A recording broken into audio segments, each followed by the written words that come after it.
గోధుమ వెల 30% తగ్గింది. కానీ ఒక కుటుంబం గోధుమలపై ఖర్చు 40% పెంచింది.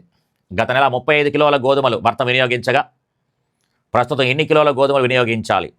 సరదాగా అంటే కనుక గతంలో మాట్లాడినట్టుగా రేట్ ఎంత, వాడకం ఎంత, ఖర్చు ఎంత. రేటు, వాడకము, ఖర్చు అనే పదాన్ని వాడుకొని చేసుకోవచ్చు.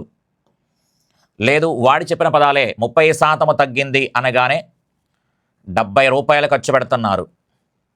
అలా 70 రూపాయలు ఖర్చు పెట్టినప్పుడు 35 కిలోల గోధుమలు కొన్నారని చెప్పాడు. 70 రూపాయలు ఖర్చు పెట్టినప్పుడు 35 కిలోల గోధుమలు కొంటున్నారు. అదే ఖర్చుని 40% పెంచిదని చెప్పాడు.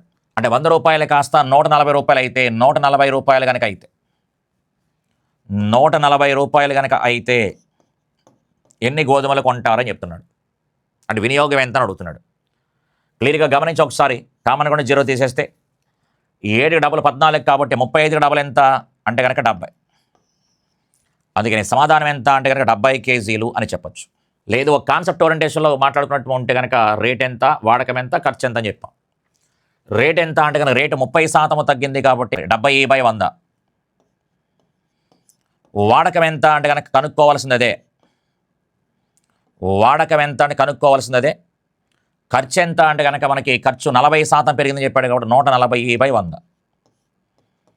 లెఫ్ట్లో ఉన్న రైట్లో ఉన్న 100 క్యాన్సిల్. ఇంకా 70 అనేది 140లో 2 సార్లు పోతుంది. అందుకని వాడకం ఎంత అంటే కనుక 2/1 అని చెప్తాం. అంటే మన ప్రకారంగా గతంలో 1 కేజీ కొంటే ఇప్పుడు 2 కేజీలు కొంటున్నారు అని అర్థం. గతంలో మనకి 35 కేజీలు కొనేవాళ్ళు ఇప్పుడు 2కి ఎంత అంటే కనుక 70 కేజీలు కొంటున్నారు అని అర్థం.